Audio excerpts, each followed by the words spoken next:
Hello guys and welcome back to my channel. I'm going to put this pile of books down because it's really hurting my hands now.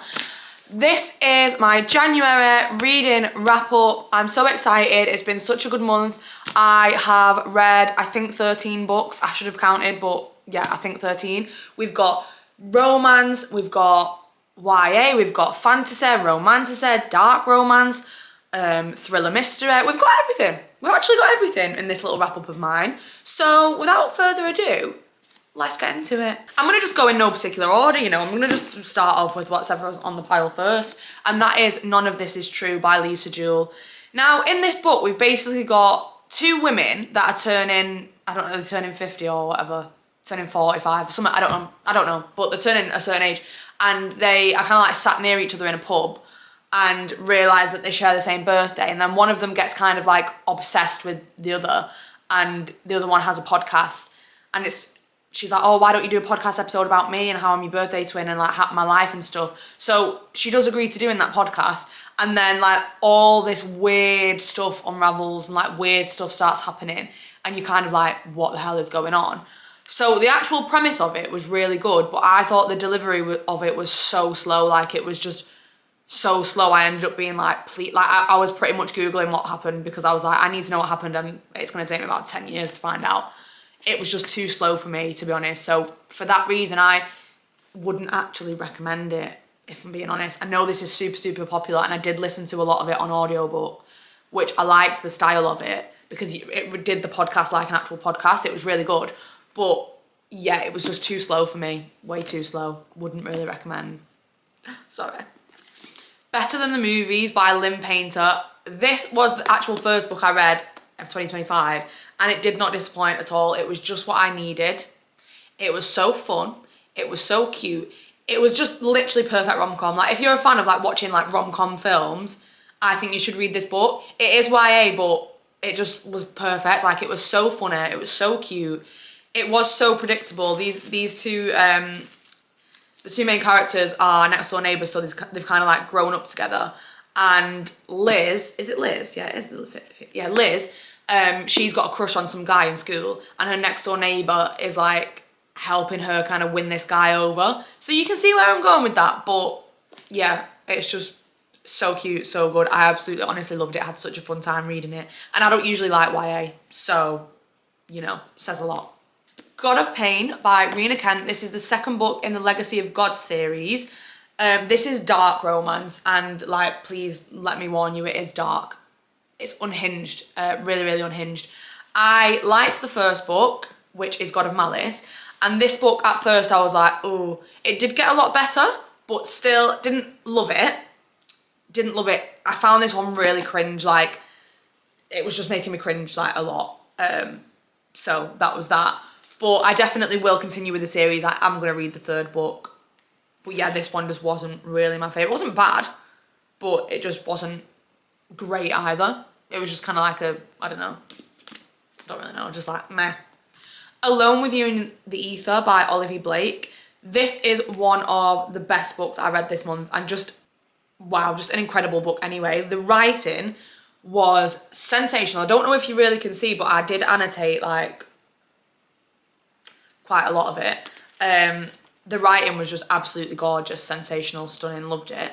This is basically two people that meet randomly one day, and they both kind of follows the complexities of their brains and their minds, and what it's like to love someone and be in a relationship and navigate love and life when there's mental illness involved. It's just completely unique. I've never read anything like this before. It's more literary fiction than romance, I would say, but wow, just absolutely stunning. And it really had me thinking about life, and just like, you know, when a book just has you like staring at a wall thinking, wow, what the hell? What is the meaning of life? That's kind of what this did for me. I loved it, and I ran to Waterstones to go and buy more books written by this author because I was like, I need more of that writing. Inject that writing into my veins because, woo, gorgeous. I read the Prison Healer trilogy by Lynette Noni. So we've got The Prison Healer, The Gilded Cage, and The Blood Traitor. I absolutely adored this series. Like, I absolutely adored it, especially the first book and the last book. I didn't really love the second book because I found it just really slow, political, just a bit boring if I'm being quite honest. It was obviously essential to the story, but I just didn't have a fun time reading it like I did with the other two. The found family in these books, right? If you like found family, you will like these books. Like, you will actually like these books. And I would say it's not actually too high on the fantasy. Obviously, the second book is quite political, but the actual series overall is not like really difficult to understand fantasy or anything like that. It's so good. The romance, it is YA, so the romance is just like super, super slow burn, but there is a romance in it and it's so cute. But the found family and the side characters and everything, it's so much fun. It's such a good trilogy, and I honestly highly recommend it. Highly recommend it. Onyx Storm by Rebecca Yarros. Gorgeous edition of it as well. This series is one of my favourite series of all time.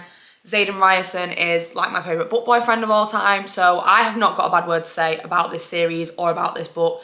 I absolutely loved it. First 20% of it, I was hella confused. I was like, what the hell? Who are these people? What is going on? Is that a dragon or a place or a person? What the hell? But after 20%, I was obsessed. I was obsessed, guys. I was obsessed. I loved it so much.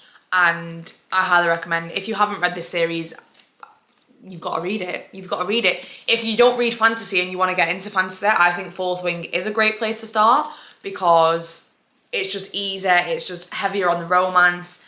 There's dragons. Like, what? Like, guys, it's just so good. And this is the third book in that series. It did not disappoint me at all. I can't really tell you what it's about without spoiling the first two books, so I'm not going to do that. But I will tell you it's political, it's action-packed, it's fun, it's spicy, it's romantic, it's just brilliant. It's a work of art, really. Then we'll talk about what I read on my Kindle, my cute little Kindle, got it right here, and that is Steal My Heart by Laura Pavlov. This was a bit of a letdown for me. It's the first book in a new series of Laura's.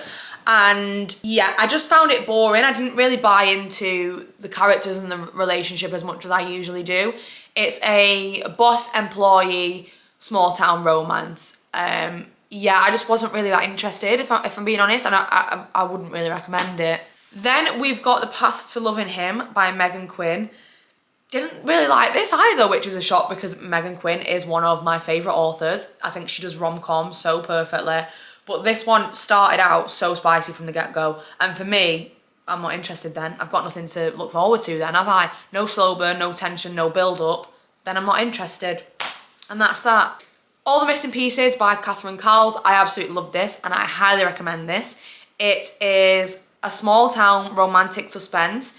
Kind of centered around a girl that does a true crime podcast, so that she travels around everywhere, going to different places and kind of like investigating something that happened there or like unsolved crimes or whatever. And she obviously goes to this small town to do a podcast about this thing that happened there. She meets this guy there. So it's all about unraveling the mystery of what happened with this crime. And then also the romance as well. So it was brilliant. I absolutely loved it. Highly recommend it. Really, really easy, really bingeable. Just so much fun, so good. And then I think the last book I read, if I'm not forgetting anything, yeah, is Burn the Wild by Ava Hunter. This is part of a... No, it's not the last book I read. It's not the last book I read. I've still got another one to talk about. Anyway, Burn the Wild. It's part of a small town cowboy romance series, but again, there is like a suspense element in there. There's always like some sort of like mystery on the side, whether it be like stalkerish vibe or whatever. The main characters have always got so much depth to them, so much substance. Like it's more than just a fluffy, spicy cowboy romance. Like there's just a lot more depth to it than that. So if you do like cowboy romance, I would highly recommend this series. It is the Runaway Ranch series. They're available on Kindle Unlimited. I think they're brilliant, all three of them. There's going to be more in the series as well, but the first three that are out so far, stunning. Then the last book I read was Worthy of Fate by, I can't remember the name of the author, but there will be a picture on the screen here. And I had mixed feelings about this because I thought the magic system and stuff was like quite unique. So it was good, but the actual like plot and the pacing felt a bit choppy. It felt a bit all over the place. So I didn't love it, but I didn't not like it. And I definitely will I am going to read the next book in the series. Like, I'm certainly intrigued to see where it goes. It is a romanticy. But yeah, I just kind of felt like, oh, I don't know how I feel about that. But I'm definitely going to read the next book. Overall, I did enjoy it. I just was kind of, took me a while to kind of figure out how I felt about it, really. But I do recommend if you want a nice little romance that's on Kindle Unlimited, but it is not just romance as well, because I'm sure we don't actually get the romance until about like 50% maybe. Can't remember, but anyway, yeah. I'll read the next book. So that was my January reading wrap up. I think 13 books in total, but I don't actually know, didn't count. Wide range of genres in there. It's been a good month overall. I've been trying to read less than I did last year, just because my lifestyle now, like my routine with my new job, I'm a lot busier and I really want to focus on the quality of books rather than the quantity of books. So I would say that January was a really successful month for me. I'm really excited to see what February brings. I will do a February TBR video at some point. Don't know if I'll stick to it. I never really do, but it's fun to film the videos, so I'll do it. And yeah, that's that, guys. What did you guys read in January? Did you read Onyx Storm? Did you read any new releases? Have you got any recommendations for me? If you made it this far, thank you so much for watching. Thank you so much for being here. I really love doing wrap-up videos. They're my favourite videos to film. So thank you for watching. If you've made it this far, please do like, comment, subscribe, all of that good stuff. Let me know in the comments if you've got any videos that you want me to do. But other than that, I will hope to see you next time.